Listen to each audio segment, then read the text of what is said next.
Independiente cree haber dejado de ser solamente un partido parlamentario y probarse en la gestión, como ha pasado durante este periodo, de cara a este ciclo electoral, bueno, le da la fuerza para presentarse con un activo que no contaba anteriormente. Para fortalecerse justamente, aunque no tengan interna, van a buscar tener una buena votación el próximo domingo 30 de junio en las elecciones internas que los deje mejor posicionados hacia octubre. Para hablar de este y otros asuntos ya recibimos en nuestra mesa a Pablo Mieres, precandidato del Partido Independiente. Bienvenido, muchísimas gracias. ¿Qué tal? Un gusto, gracias por la invitación, encantado de estar con ustedes. Sí, efectivamente estamos apostando a que hay en la ciudadanía una valoración positiva de lo que ha sido la participación del Partido Independiente en esta coalición y queremos que eso se exprese no en octubre, obviamente que sí, pero desde ya. O sea que el 30 de junio estamos convocando a todos, no solo a los independientes, sino a los ciudadanos que vieron en la gestión nuestra una buena gestión y que pretenden, digamos, la forma es afirmarlo ese día, más allá de que sabemos que tenemos una diferencia grande con otros partidos que tienen competencia por la candidatura presidencial. Eso genera un incentivo mayor de participación, pero en relación a nosotros mismos tener una mejor votación que en todos los años anteriores. En ese sentido, la estrategia esta vez es un poco distinta. Ya es público que Iván Posada, que fue el único diputado de esta legislatura del Partido Independiente, no va a presentarse nuevamente. Después de muchísimos años de carrera parlamentaria, va a dejar de ser candidato a la Cámara Baja y por lo tanto el Partido Independiente, al igual que va a ser Cabildo Abierto, va a tener como una especie de competencia interna entre las distintas agrupaciones y eso se espera que genere una movilización. ¿Podemos explicar un poquito cómo está armado ese plantel o esas distintas hojas de votación que va a tener el Partido Independiente? No. Lo primero que hay que decir es que es una decisión personal de Iván Posada, que ha tenido una trayectoria parlamentaria espectacular, excelente. En este mismo periodo de gobierno, yo digo, ha sido uno de los puntales de la bancada de la coalición para definir temas centrales, desde el presupuesto, las rendiciones de cuentas, la LUC, la reforma de la Seguridad Social. Siempre tuvo una voz muy autorizada, porque además tiene una larga experiencia.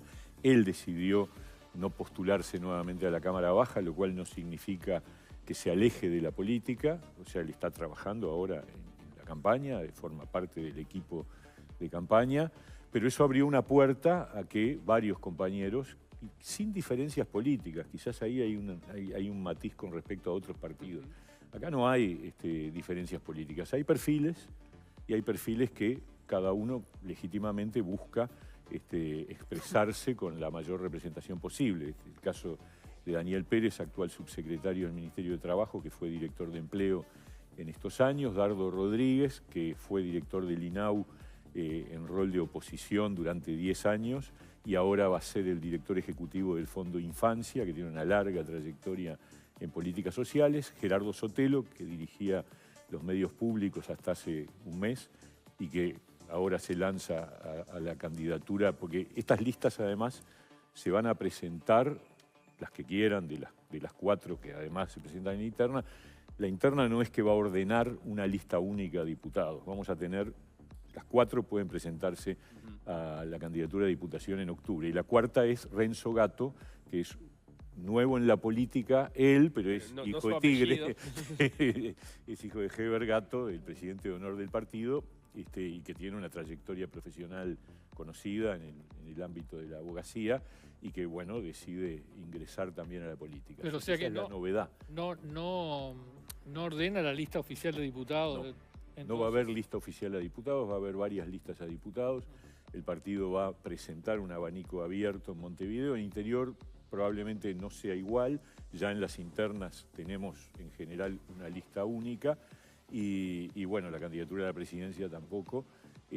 Pero queremos marcar en la elección interna. Nos parece importante que la gente que cree que estuvimos bien en lo que hicimos, tanto en lo que me corresponde como ministro de Trabajo, como en el equipo, porque uno lo que tiene que decir es que el Partido Independiente hasta ahora era un partido básicamente parlamentario, hasta el 20.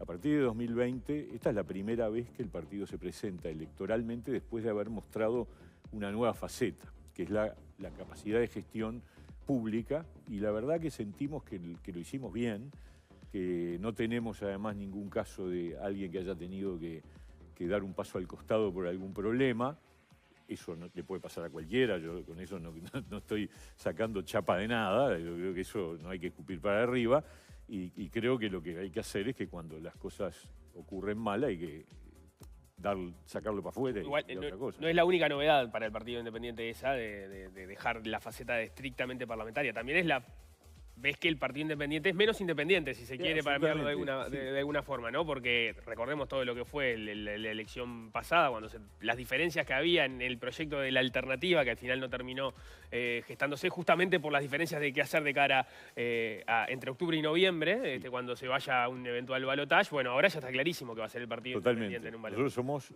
como me gusta decir a mí, la pata izquierda de la coalición. La coalición es una coalición amplia que abarca desde la derecha hasta el centro izquierda. Yo creo que este gobierno, a diferencia de lo que dice el Frente Amplio, es un gobierno de centro, no es un gobierno de derecha.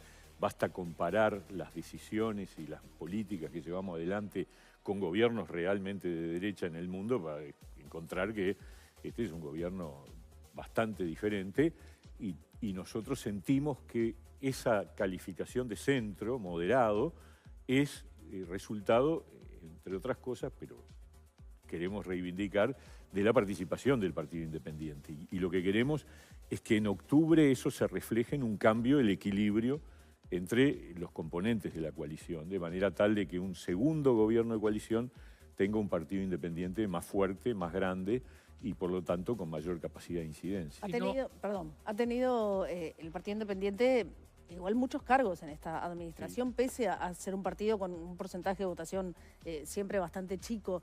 Y tanto en Desayunos Búsqueda como, recuerdo haberlo hablado en El Espectador también, el objetivo de llegar al Mides es uno de los...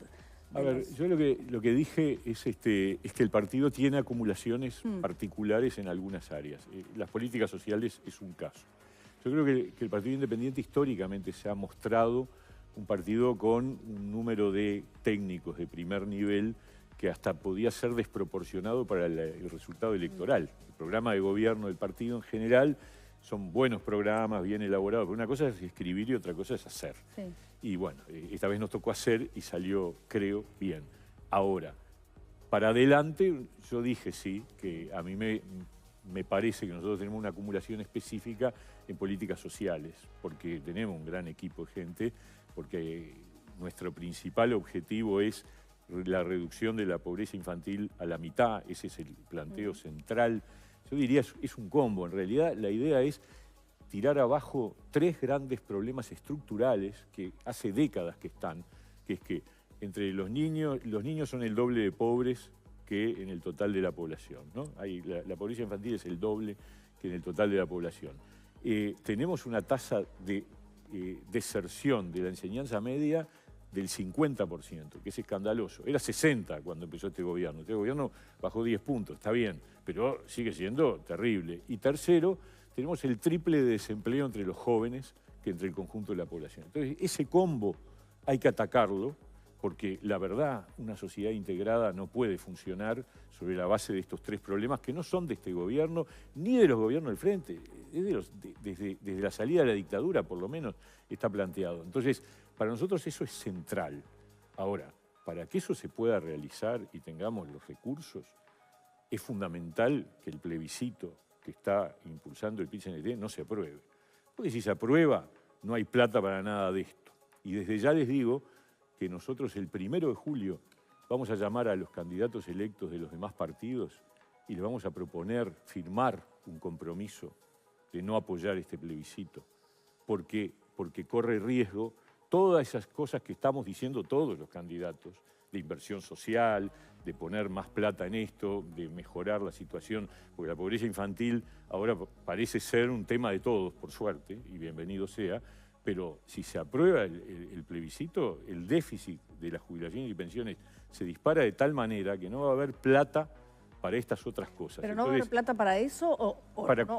Para nada, en realidad es un agujero negro, es decir, se multiplica el gasto en jubilaciones y pensiones y eso lo saben todos los economistas. Entonces, el lunes 1 de julio yo voy a llamar a cada uno de los candidatos, incluido obviamente al candidato del Frente Amplio, el que sea, y les voy a proponer firmar una cosa bien corta que no implique otros compromisos que ese. Es decir, nos comprometemos a señalar que es un error votar este plebiscito porque corre riesgo la posibilidad de prioridades sociales fundamentales para un país más integrado. ¿Y el compromiso por el país va a seguir teniendo el compromiso de eliminar el IAS?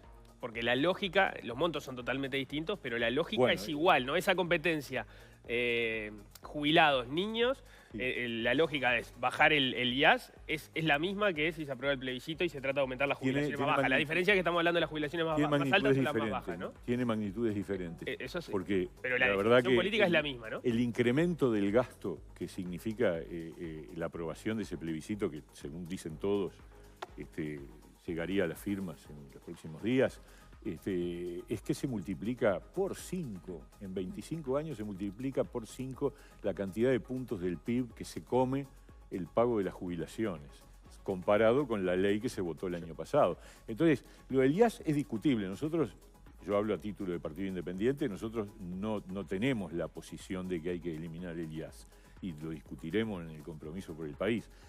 Hay otros que sí que están en esa postura. Yo creo que es un impuesto que de todas maneras no te cambia la ecuación del gasto de manera significativa. Lo que digo es, si acepta, entiendo que las magnitudes son totalmente distintas, pero si admitimos que, como los recursos son finitos, hay una competencia de recursos de dónde asigno cada cosa, si le voy a bajar el IAS, voy a bajar las jubilaciones más altas o aumentar las jubilaciones más altas en detrimento de los recursos de los niños. Eso... Lo voy a decir de esta manera, si vos me decís en términos conceptuales, yo puedo llegar a coincidir de que el IAS es un impuesto injusto en el sentido de que grava jubilaciones en una etapa en donde la gente ya acumuló sus ahorros y está cobrando ya de por sí un nivel de ingresos más bajo del que tiene en actividad. Pero en términos de prioridades, de donde... La pobreza infantil también es injusta. La pobreza infantil es mucho más grave y es mucho más estructural. Y si vos me decís, el Uruguay tiene un problema histórico de distribución de los dineros intergeneracional, digamos así.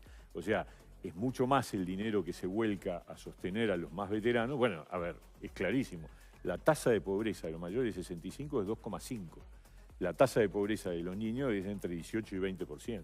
¿Y no le faltó al Partido Independiente en este periodo marcar más su perfil de centro-izquierda con estos temas? No, los hemos marcado. Y yo creo que, a ver, por ejemplo, el tema de la recuperación salarial, la recuperación del salario real, que fue un compromiso que nosotros asumimos de entrada y donde, también digo, el presidente también lo asumió, lo aceptó.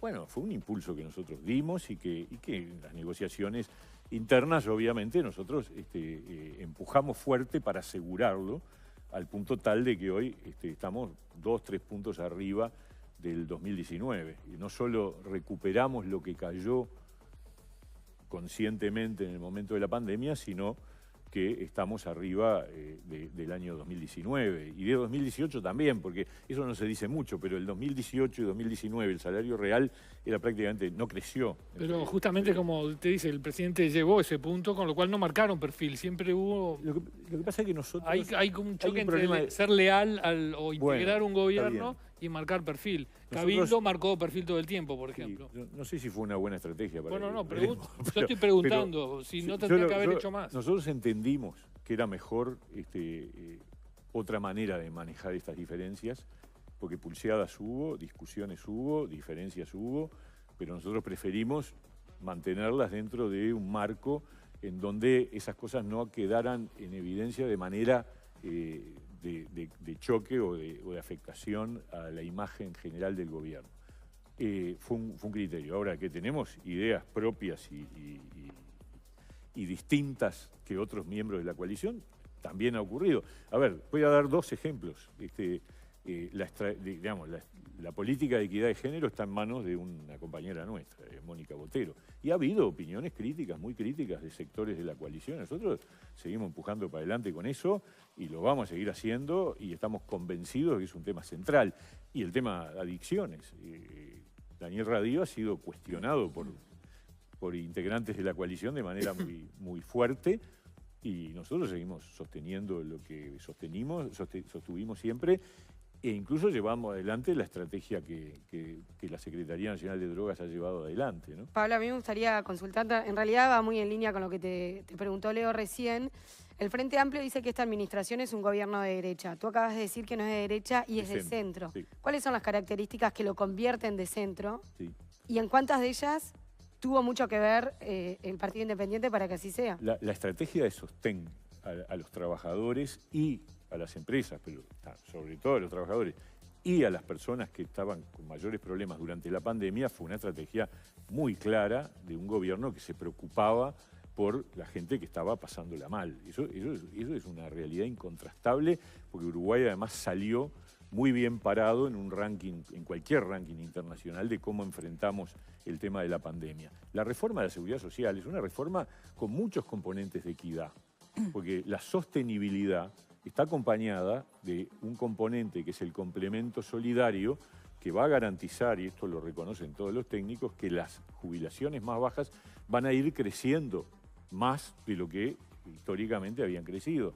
Pero además es un sistema que va a una convergencia de los subsistemas con pautas y parámetros mucho más equitativos de los que existen actualmente entre los distintos subsistemas. Y además le da la oportunidad a los jubilados, a todos los jubilados, de que puedan combinar el trabajo con la jubilación. Entonces, es una reforma, claramente no es neoliberal, ni es y además es un cambio gradual. El cambio de la edad de retiro es un cambio que se proyecta en varios años, que no es de un día para el otro.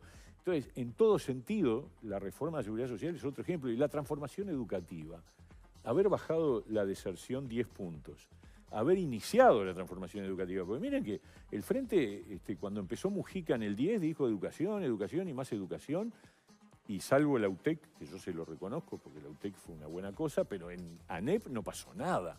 Tanto no pasó nada que el siguiente presidente, que también fue del Frente, dijo que había que cambiar el ADN de la educación, y tampoco hizo nada.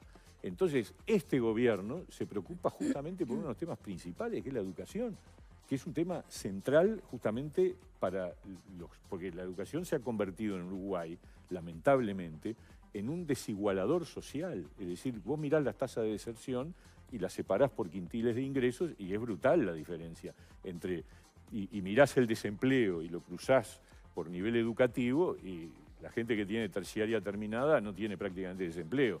La que tiene primaria incompleta o ciclo básico incompleto tiene un desempleo enorme. Entonces, ese cambio habla de un gobierno con sensibilidad social, educación, reforma de la seguridad social, sostenimiento de la gente más débil durante la pandemia. Es muy difícil decir, este es un gobierno de derecha, parecido al de otros países, no importa cuáles, pero de otros países. Me quedó hacerte una pregunta cuando estábamos hablando justamente Y perdón, y menos esta última acusación del amigo con el que estuvimos debatiendo acá hace un tiempito, Andrade, de ser el más corrupto.